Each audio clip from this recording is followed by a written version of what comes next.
la première idée, c'était peut-être de resituer un peu justement le rôle de la Caisse des dépôts par rapport à ce domaine donc, et à l'opérateur, en tant qu'opérateur du compte formation. La Caisse des dépôts gérait déjà, on le voit sur la première mission, hein, c'est gérer les comptes et les alimenter. C'était déjà sa mission en 2015, hein, puisque la loi de 2014 lui avait confié en effet l'alimentation et la gestion des comptes, hein, la décrémentation des comptes. Donc c'était ce volet-là qui était au départ le volet entre guillemets un peu historique.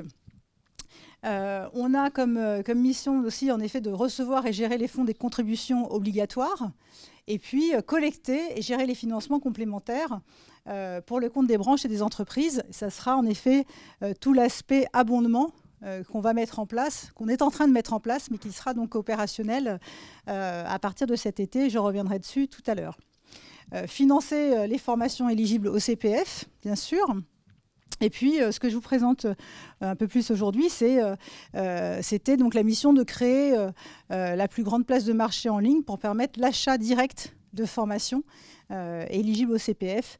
L'idée étant bien, en effet, de permettre aux usagers d'acheter en direct et sans intermédiaire leur formation à partir de l'application ou du site Internet dédié.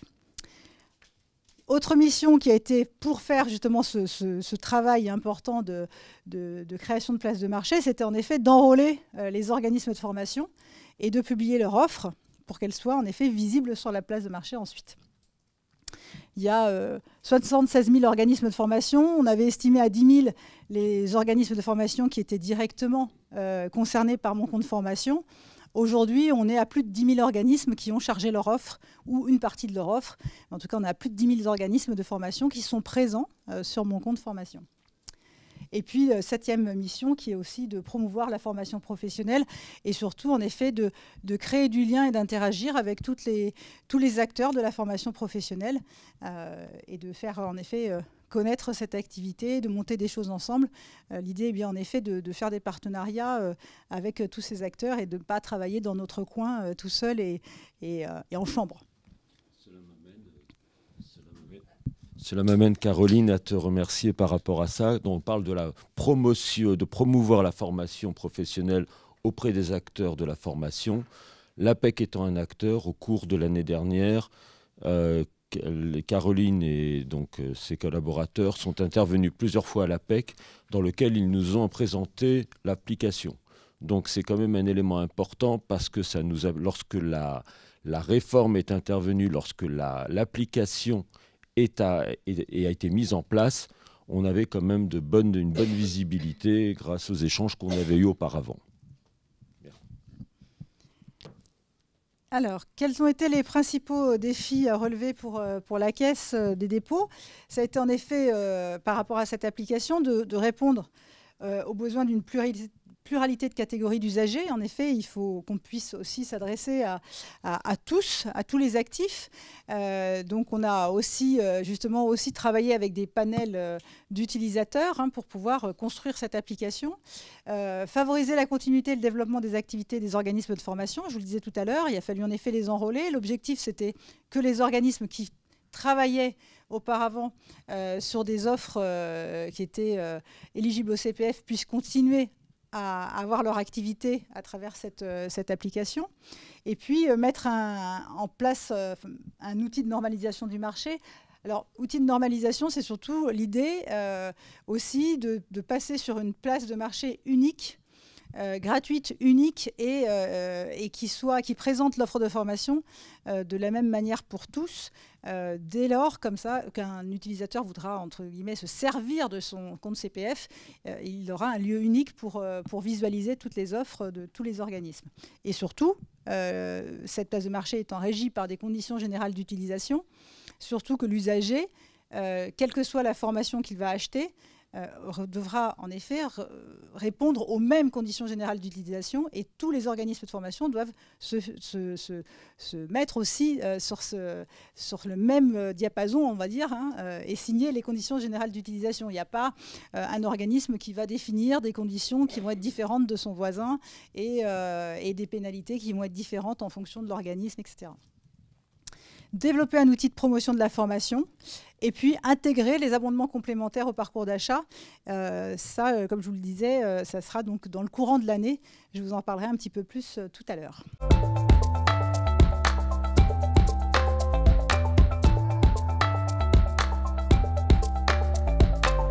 L'alimentation des comptes pour les salariés, ce sera donc 500 € par an à partir d'un mi-temps.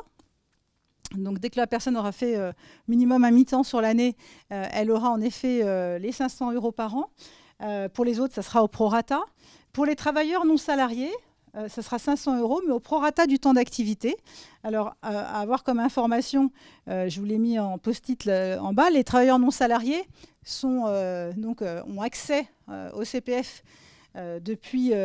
en fait, ils ont intégré le droit d'avoir du CPF depuis 2018, sauf que ça n'a pas été mis en place sur 2019, du fait qu'on était justement dans cette année de transition.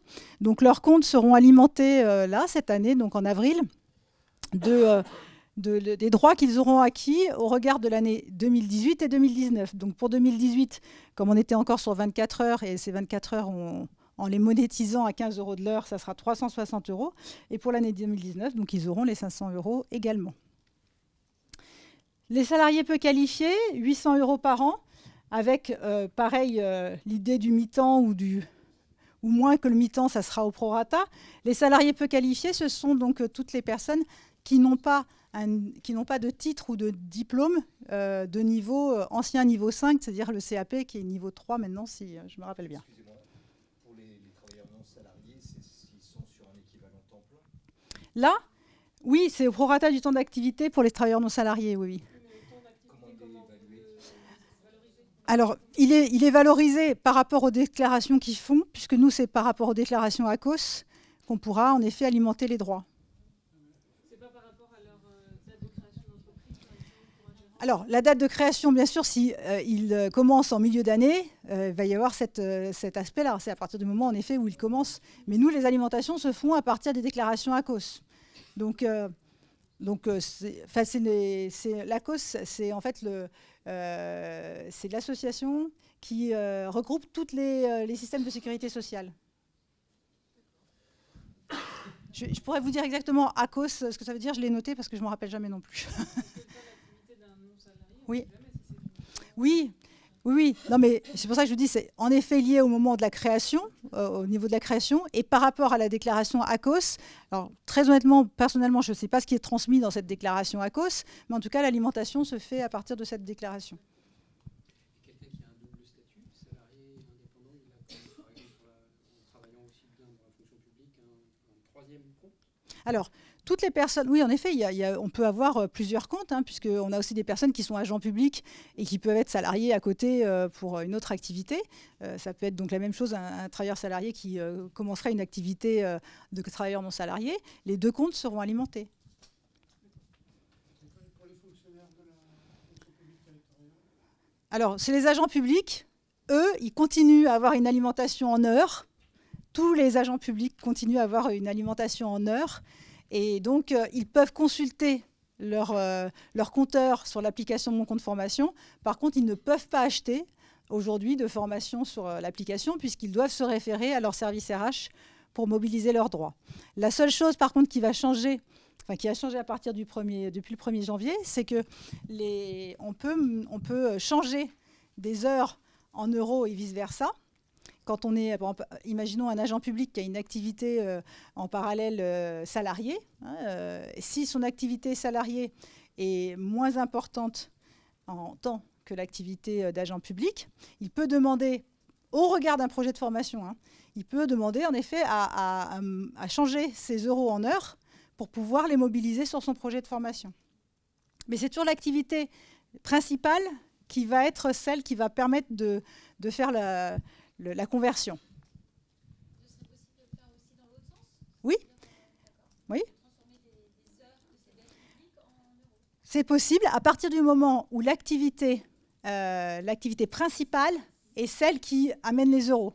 Mais c'est possible aussi, par exemple, à partir du moment où une personne va être demandeur d'emploi, si elle a acquis à un moment donné un crédit en heures, et qu'elle se retrouve en effet demandeur d'emploi et qu'elle a aussi des euros, elle pourra demander à avoir la conversion. Par contre, cette demande de conversion, aujourd'hui, on ne l'a fait, elle n'est pas automatique, hein, il faut la demander. Et donc, on ne l'a fait que s'il y a un projet de formation réellement attendu. Ce n'est pas genre, je vais le convertir, on verra bien ce que j'en ferai après. Il n'y a pas de conversion comme ça dans l'absolu. C'est au regard d'un projet. Si une personne a revu une formation qui l'intéressait et qu'elle souhaite en effet récupérer le bénéfice de son deuxième compteur, à ce moment-là, on fait la conversion. Pour finir donc sur un exemple d'alimentation de compte et sur les droits acquis, bon là c'est un exemple en effet, si la personne, je vais me mettre dans l'autre sens, un exemple si la personne a renseigné déjà ses heures de diff, et si c'est une personne qui était salariée à temps complet, qui n'a jamais utilisé ses droits, elle aura au printemps 2020 3 740 €. Quand on sait en effet que le plafond arrive à 5 000 €, c'est-à-dire que dans 2 ans, quasiment, la personne va atteindre le plafond. Donc c'est aussi l'idée de pouvoir se former régulièrement. C'est l'esprit de la loi aussi, c'est de se former régulièrement pour justement utiliser ces droits pour que le compte continue à être alimenté. Voilà. Donc le stock d'heures de diff, bien sûr, c'est aux usagers, enfin à chaque actif, de le renseigner sur l'application. Et ils ont jusqu'au 31 décembre, je crois que je l'ai mis sur une slide après, jusqu'au 31 décembre 2020 pour les renseigner.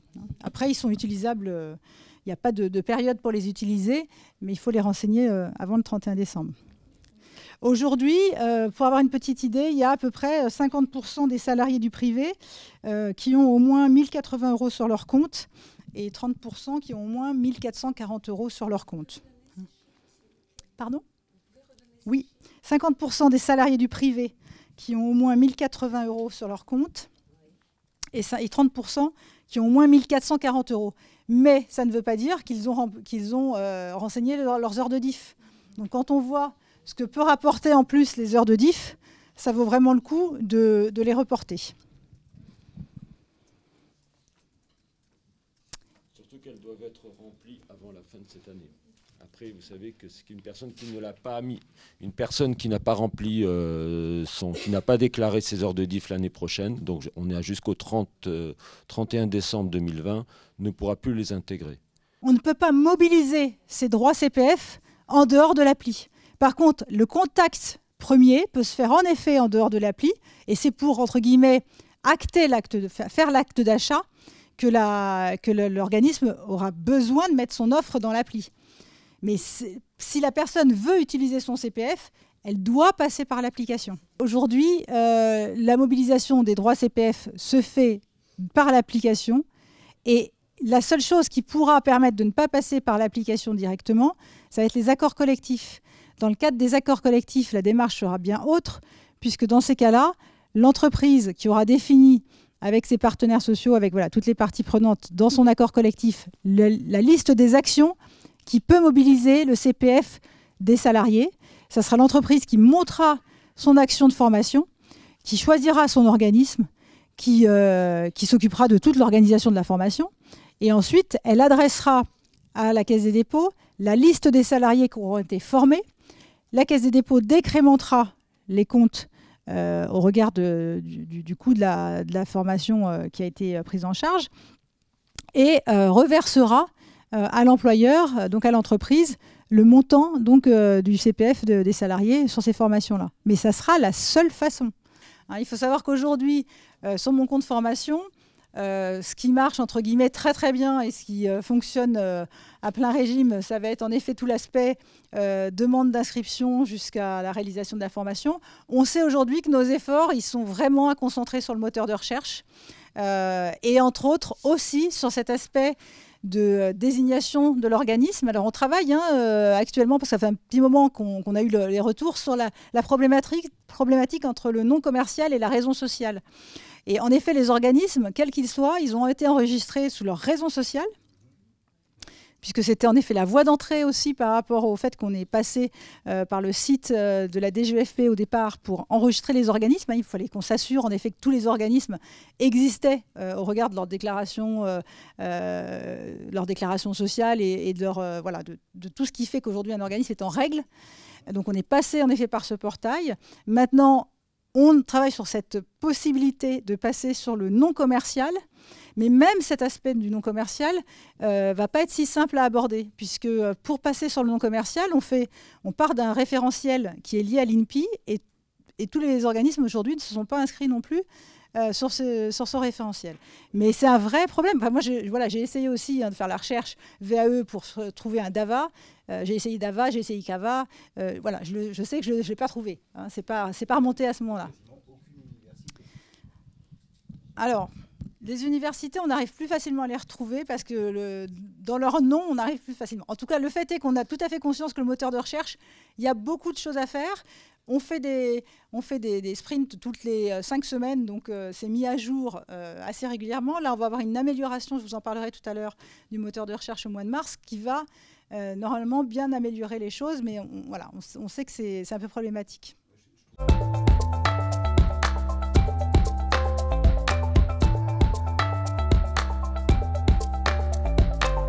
On continue nos opérations d'enrôlement des organismes et d'information et de promotion de mon compte formation. Quand on a lancé l'application le 21 novembre, je crois qu'il y avait 4000 organismes de formation qui étaient inscrits. On est à plus de 10 000 aujourd'hui en 2 mois. Le nombre de certifications a considérablement aussi augmenté depuis le 21 novembre. Donc on continue sur cette lancée-là. Notre objectif étant de toute manière que toutes les formations, enfin toutes les certifications éligibles et les formations soient présentes dans mon compte formation. On informe aussi largement sur le fait que si un organisme n'est pas présent aujourd'hui, parce que certains ont été un peu attentistes, hein, d'ailleurs, beaucoup nous ont dit on va attendre de voir ce qui se passe et puis on viendra après. Donc c'est aussi ce qui se passe maintenant, c'est que certains rejoignent le mouvement, on va dire. On se doute que peut-être que pour certains, il y a aussi une attente que les abondements entreprises soient là. Bon, on sait très bien que ça va continuer à progresser et on mène des actions aussi dans ce sens-là pour que ça évolue, pour qu'on ait toutes les formations qui préparent aux certifications. Maintenant, on a aussi... On le dit aux organismes, aujourd'hui, s'ils ne sont pas présents, ça ne permettra pas à quelqu'un de mobiliser son CPF s'il le souhaite, mais certains vont le faire un peu par à-coup, comme je vous disais tout à l'heure. On a des organismes qui nous disent le premier contact, il se fait par nous. Donc le titulaire passe par l'organisme, et à ce moment-là, l'organisme, quand il voit que la personne veut mobiliser son compte, à ce moment-là, il va aller inscrire son offre dans Head-Off. C'est assez rapide puisque l'offre, il faut 24 heures pour qu'elle soit visible après pour les stagiaires. Donc il y en a qui fonctionnent aussi de cette façon-là, qui vont petit à petit et qui vont inscrire au fur et à mesure leur formation. Les offres de formation éligibles sont bien celles qui sont au répertoire national des certifications professionnelles ou au répertoire spécifique, plus les bilans de compétences, plus les actions de validation des acquis de l'expérience, la préparation à l'épreuve théorique du code de la route et à l'épreuve pratique, ça ne peut pas être le code de la route tout seul, pour les permis, donc les permis B et les permis du groupe lourd, et puis les actions dispensées aux créateurs ou repreneurs d'entreprise. En précisant bien, parce que c'est quand même important par rapport à ce qui pouvait se pratiquer auparavant, que les droits couvrent les frais pédagogiques et les frais liés à la validation de la certification. Il n'y a plus les frais annexes de transport, d'hébergement ou quoi que ce soit. On est vraiment sur le coût PEDA et le passage de la certification. Si je fais un parallèle par rapport à ce qui pouvait se pratiquer auparavant, on était en effet sur des actions d'accompagnement qui commençaient après la phase de recevabilité. On était vraiment sur le montage du dossier du livret 2 et le passage du jury, et rien d'autre. Là, la loi elle a été plus large, parce qu'elle a en effet instauré que c'était les actions, les actions de validation des acquis, et c'est vrai que la recevabilité, il n'a pas été défini qu'elle n'était pas finançable par le CPF. Donc elle l'est. On n'est pas juste sur de l'accompagnement, on est sur les actions de VAE. Si en effet la recevabilité, ça permet aussi d'étudier la faisabilité du projet de VAE, ça on peut le prendre en effet en compte, puisque ça permet au départ d'initier le choix du diplôme qu'on va et la validation du diplôme qu'on va qu'on va pouvoir après présenter devant le jury. On n'est plus sur l'accompagnement au montage du livret 2. On est bien sur la première étape de la phase. Il faut bien distinguer l'offre de formation visible sur le catalogue de l'organisme et ensuite ce qui va se passer au moment où on sera dans le parcours. Je reviens au petit schéma de tout à l'heure. Au moment où on sera sur le parcours, là, l'organisme de formation soit va valider la demande d'inscription telle qu'elle a été demandée, soit parce qu'il y aura eu en effet un échange entre l'organisme et la personne, un échange téléphonique, ils se seront rencontrés, quoi que ce soit. L'organisme peut à ce moment-là modifier la prestation dans la commande. Modifier la prestation dans la commande, ça n'a pas d'impact sur l'offre qui est au catalogue. Donc, pour un individu lambda, la formation peut être diminuée de temps d'heure, diminuée de temps d'euros, peut être adaptée. La seule chose que l'organisme de formation ne pourra pas faire, c'est qu'il ne peut pas en augmenter le coût de plus de 15%. Mais s'il veut le diminuer, il peut le diminuer. On a une vigilance, nous, sur deux choses. Sur les formations qui sont en effet très courtes, et puis sur les formations qui sont à moins de 50 €. Voilà. Donc les formations moins de 50 €, pareil, on a écrémé aussi tout ça. Par rapport à ce point, aujourd'hui, il faut quand même faire un distinguo entre les formations qui sont, ce que je vous dirais, diplômantes au niveau du RNCP, donc dans la nouvelle nomenclature de 1 à 8, et les formations qui sont au répertoire spécifique. La certification à la fin, les demandes, la durée, on peut arriver très facilement au répertoire spécifique sur des durées inférieures aux formations RNCP. Et dans ces cas-là, la question de la certification à la fin n'est peut-être pas tout à fait la même. Il y aura peut-être la remise d'un dossier de la part du stagiaire, mais qui ne rentrera pas dans le cadre des heures de formation. Donc aujourd'hui, il faut quand même faire le distinguo entre le nombre d'heures, toute formation, parce que je sais que quand on regarde la plupart du temps les formations qui sont au RNCP, on a l'habitude de 250 heures, 300, 600 heures, même des fois plus. Et quand on est à l'inventaire, on est beaucoup moins. Donc là aussi, et c'est pour ça que là, ça me permettra de faire la jonction. Quand vous avez des formations, il existe aujourd'hui des outils. Il en existe un très bien qui a été repris sur le site, mais tout à l'heure, on en reparlera. Un outil qui vous permet de savoir déjà quelles sont la liste des formations aujourd'hui reconnues au répertoire spécifique et celles qui sont au RNCP que vous trouverez dans l'application. Quand on voit en effet des catalogues qui sont très lourds sur la même formation, on a en effet cette démarche auprès des organismes de leur demander de revoir le catalogue pour qu'ils reviennent sur des actions qui sont vraiment des actions et qui ne sont pas liées juste à une session. Donc on a aussi tout ce travail-là. Aujourd'hui, il y en a beaucoup, on va dire que pour la plupart, il n'y avait pas forcément une mauvaise intention. Il y en a beaucoup aussi, ça a été des erreurs aussi de démarrage, de ne pas s'y retrouver entre les différents niveaux. Après, il y en a sûrement qui ont fait ça aussi de façon intentionnelle. Mais on a cette vigilance de repérer en tout cas les gros catalogues ou les actions qui sont multipliées sur la même formation.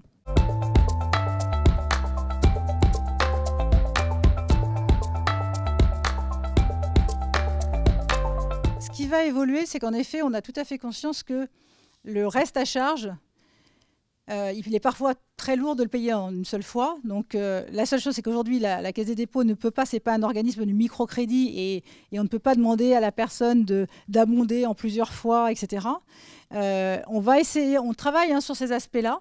On travaille sur ces aspects-là, même avec la DGEFP, pour justement l'évolution des CGU. Mais pour que ça puisse se faire, justement, toujours dans le cadre de l'application, mais qu'il puisse y avoir en effet un étalement. On travaille sur cette idée-là, on en a bien conscience et c'est un problème qui a été remonté très rapidement, même par les organismes de formation. Mais légalement, on ne peut pas le faire comme ça aujourd'hui. Mais on travaille vraiment là-dessus. Et par rapport au CGU et par rapport aux engagements qui ont été pris dans les CGU, c'est qu'en effet, la Caisse va garantir le paiement de la totalité du prix de la formation, donc à partir des droits plus du reste à recharge qui aura été prélevé en amont. On va dire aussi que mon compte formation, ça responsabilise peut-être encore plus les titulaires des comptes, parce que justement, ce qu'on veut éviter aussi, c'est je pars en formation et puis si j'ai plus envie, j'arrête.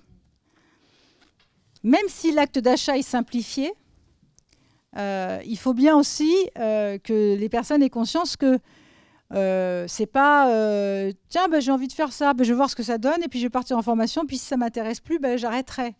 L'objectif, c'est aussi de sécuriser le parcours de formation jusqu'à son terme. Donc bien sûr, ça peut pénaliser en effet le titulaire. En effet, on a instauré dans les CGU des contraintes. Alors quand je dis on, c'est avec le ministère, hein, puisque les CGU, c'est pas la Caisse des dépôts qui les a produites dans son coin. Hein, ça a vraiment été fait avec la DGEFP et ça a été publié par arrêté. Donc voilà, on est sur des choses qui étaient assez fortes aussi pour quelque part un peu contraindre le choix et le parcours des usagers. C'est-à-dire, en effet, on a instauré qu'une personne qui va annuler moins de 7 jours avant l'entrée en formation, il va avoir des pénalités. Une personne qui va abandonner en cours de formation, elle va avoir des pénalités. Hors cas de force majeure, hein, on n'est pas non plus fermé au fait qu'il peut y avoir des difficultés. On a connu la période des grèves, par exemple. Donc, quand il n'y a pas de transport, c'est un cas de force majeure. On ne peut pas aller en formation. Mais en dehors des cas de force majeure, c'est aussi pour que les personnes aient un vrai engagement quand elles rentrent en formation. Dans le parcours, donc vous voyez en effet les parcours avec les contraintes qui sont par exemple aussi les contraintes de timing. Donc le timing pour qu'un organisme réponde à une demande d'inscription, qui sont, l'organisme doit répondre dans les 2 jours, au moins pour la réception en effet de la demande d'inscription, parce que on porte en effet la réponse à 30 jours quand l'organisme a besoin de vérifier des prérequis. Hein. Donc la plupart du temps, d'ailleurs, il y a des prérequis. Ensuite, le salarié, quand il reçoit la proposition de l'organisme, lui, il va avoir 4 jours ouvrés pour accepter l'offre. Mais tout ça, on peut se dire, oh là là, mais c'est rapide. Oui, mais ça veut dire qu'au départ, quand on a commencé à initier la demande, c'est pas juste pour voir. C'est pas, je vais faire des demandes comme ça. D'ailleurs, on a limité le nombre de devis, le nombre de demandes d'inscription à faire en simultané, pour pas que ça soit juste, je clique, je vais demander à tout le monde, on verra bien ce qui va redescendre. Non, l'objectif, c'est quand même d'avoir un peu une idée de ce qu'on veut en faire. Donc, en effet, le titulaire, il a 4 jours ouvrés ensuite pour répondre et pour dire à l'organisme, j'accepte la proposition que vous m'avez fait et que vous m'avez renvoyée.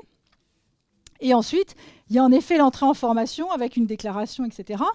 Mais justement, je vous ai mis après un petit peu les conséquences de l'annulation du stagiaire. Donc ça, on est sur l'annulation en amont de la formation. Et je vous ai fait un slide aussi sur les conséquences d'abandon en cours de formation. Quand on parlait tout à l'heure de savoir si les CGU elles étaient figées, elles ne sont pas figées dans le marbre. Elles seront aussi évolutives. On va regarder, en effet, comment ça se passe en fonction des remontées du terrain, en fonction des remontées des utilisateurs. Il y a des choses qui pourront évoluer. Mais au départ, il fallait bien, en effet, fixer un cadre, et on l'a fixé au regard aussi de tout ce qu'on a pu travailler avec les différentes parties. Donc, je ne détaille pas ces conditions. Vous pouvez aussi les retrouver sur... D'ailleurs, je crois que j'ai mis... Oui.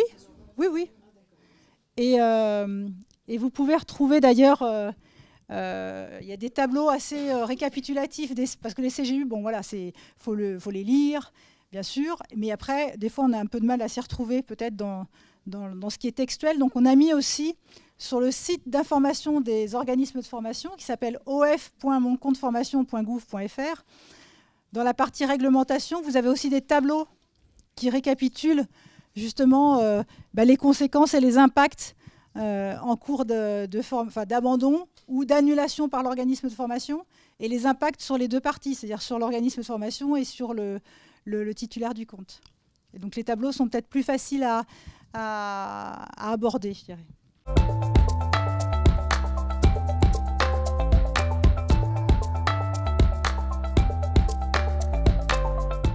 Le parcours d'achat, donc là, ça vous retrace un petit peu les actions faites par les salariés et les organismes de formation.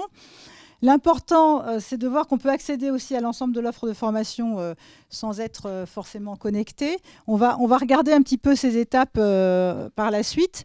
L'important, c'est de voir en effet qu'on s'engage, que ce soit les organismes de formation ou les titulaires de compte, s'engagent sur les CGU à partir du moment où, en effet, il y a un acte d'achat. Le titulaire, comme je vous disais, il accède à l'ensemble de l'offre éligible. La recherche est possible, y compris hors connexion, c'est-à-dire qu'ils n'ont pas besoin d'être connectés à leur compte, ils peuvent faire leur recherche directement. Bon, voilà, saisie d'un mot-clé, d'un code postal, je sais, il y a des choses à faire de ce côté-là. Choix de filtre et de tri. Il y a, pour ceux qui ne savent pas trop, qui sont un peu en mode curiosité ou exploratoire, il y a une présentation aussi des métiers qui recrutent et puis des suggestions qui sont liées aux formations les plus demandées. Et puis, comme je vous disais tout à l'heure, on peut trouver une formation soit par le QR code que l'organisme de formation aura pu mettre sur ses supports d'information et de communication, soit par l'URL, comme je vous le disais, qui aura été fournie par l'organisme de formation lors de la rencontre avec la personne en amont de la connexion à la plateforme. L'intérêt du mode connecté, c'est de pouvoir mettre en favori. Et puis, le fait que quand vous allez rechercher une formation, si vous êtes en mode connecté, à chaque fois que vous regarderez la fiche d'un organisme, ça vous mettra vos droits disponibles à côté du prix de la formation. Ça vous permet de voir aussi l'écart et de voir combien vous allez devoir ajouter pour pouvoir payer la formation. Et puis, la présentation des résultats se fera dans un ordre identique entre deux recherches quand on est en mode connecté. Alors qu'en mode non connecté, il y a un système d'aléas qui permet de ne jamais présenter deux fois la même offre de suite. Maintenant, on sait qu'il y a des organismes de formation qui ont mis énormément de sessions.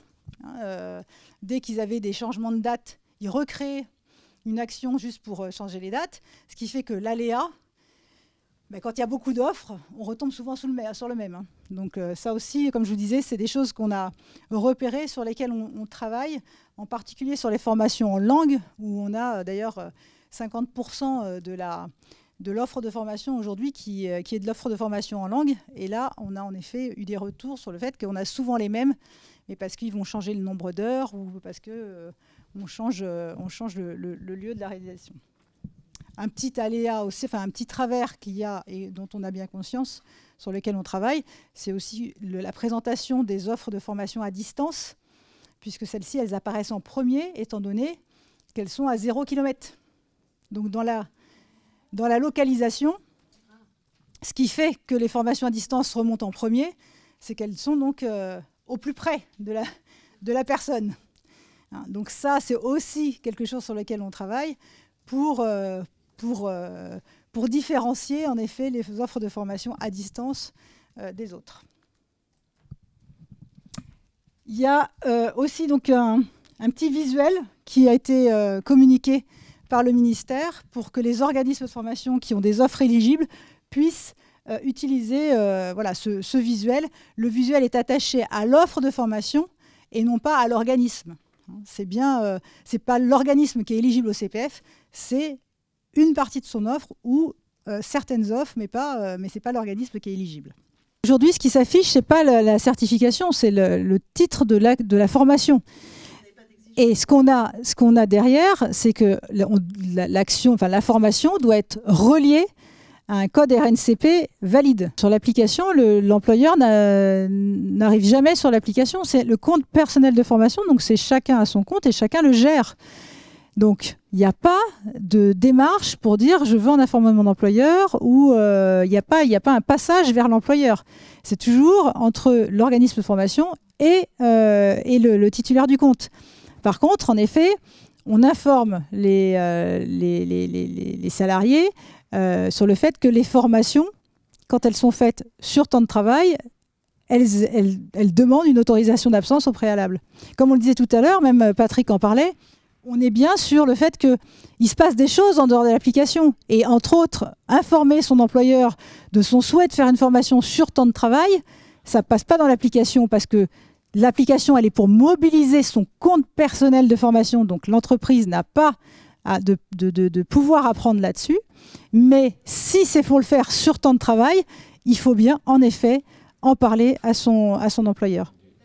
Les règles de la formation sont appliquées, enfin les règles juridiques liées à la demande de congé formation, congé de CPF, restent les mêmes. C'est-à-dire qu'aujourd'hui, l'employeur a un lien de subordination. Donc il y a un lien, enfin, le salarié a un lien de subordination avec son employeur. Donc il ne peut pas partir en formation sans en informer son employeur.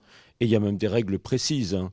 C'est-à-dire que la demande doit être faite. Donc s'il n'y a pas de financement complémentaire, la demande doit être faite. Il y a des règles par rapport à la durée de la formation. Soit c'est 2 mois avant, soit c'est 4 mois avant.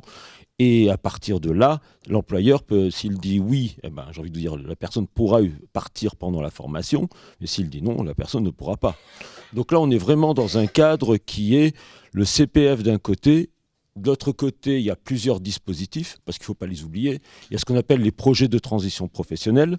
Ça aussi, si vous pensiez à ça complètement, le congé, enfin toute la partie transition professionnelle demande l'accord, bien sûr, de l'organisme de formation, il faut être accepté. Ça demande l'autorisation d'absence de l'employeur. Et bien sûr que si vous faites ce type de demande, ça veut dire qu'aussi derrière, vous attendez un financement complémentaire qui c'est hors application. Ça c'est complètement. La demande se fait au niveau de la transition professionnelle de la région. Et puis, bien sûr, il y a des personnes qui ne passeront pas par ce cadre et qui voudront aller directement sur la formation. On peut faire ça. Aujourd'hui, il y a des formations qui ont lieu le week-end, qui ont lieu à raison d'un jour par mois, ou sur lesquelles les personnes peuvent utiliser leur RTT. Moi, ce que je dis souvent, aux cadres que j'accompagne, aux salariés que j'accompagne ou aux demandeurs d'emploi, c'est que pour les salariés, avant de vous lancer là-dessus, il est quand même important de demander l'autorisation d'absence, d'être sûr que vous aurez cette autorisation d'absence, parce que c'est un élément aussi important. Mais il y a beaucoup de formations aujourd'hui qui sont faisables en dehors des heures de travail. Bien sûr que d'autres non. Mais là, après, on jauge par rapport aux différents dispositifs. Je voulais vous faire un petit focus aussi sur le CPF et les demandeurs d'emploi.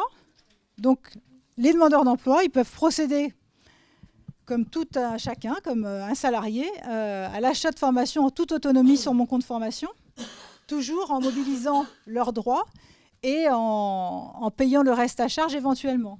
Par contre, s'ils ne souhaitent pas payer le reste à charge et qu'ils veulent faire une demande d'AIF, ils s'adressent pour le moment directement donc, à leur agence Pôle emploi, à leur conseiller, et ils formulent cette demande d'AIF auprès de leur conseiller. C'est une évolution qui va avoir lieu bientôt, puisque le 2 avril, ils pourront formuler leur demande d'AIF directement sur l'application. Et Pôle emploi aura un délai pour pouvoir leur répondre.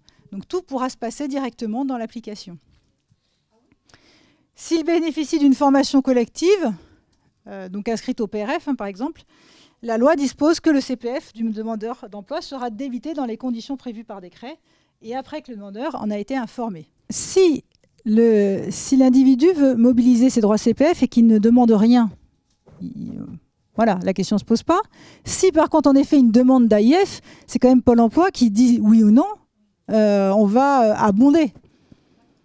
Et ça sera la même chose quand la demande d'AIF passera par l'application. Ce n'est pas un abondement systématique qui va tomber le 2 avril. Ce qu'il va y avoir sur l'application, c'est la demande d'AIF, ou elle s'appellera peut-être autrement, j'en sais rien, mais enfin, c'est cette allocation complémentaire qui permettra en effet de financer le reste à charge. Ça sera toujours en effet la demande d'allocation qui sera faite via l'application, mais Pôle emploi va derrière étudier la demande et dire si oui ou non ils accordent cet abondement complémentaire. Je peux pas vous dire quel est le circuit côté Pôle emploi. C'est-à-dire que quand la demande d'AIF sera transmise, je peux pas vous détailler, je peux pas vous dire si c'est le conseiller justement qui qui est interpellé sur ce projet? Est-ce que c'est lui qui donne l'accord ou pas? Je ne sais pas à quel niveau ça va se situer, en effet. Dans la loi, il est bien prévu que l'accompagnement VAE soit finançable par le CPF, pour les demandeurs d'emploi aussi, mais de facto, ça n'est pas le cas. Techniquement, ça n'est pas possible. C'est ce que nous dit l'ADR Pôle emploi de façon régulière. Nous, ça ne nous gêne pas, on finance le chéquier depuis des années, donc voilà, sans prise en charge autre et complémentaire du bénéficiaire. Donc ça continue pour l'instant.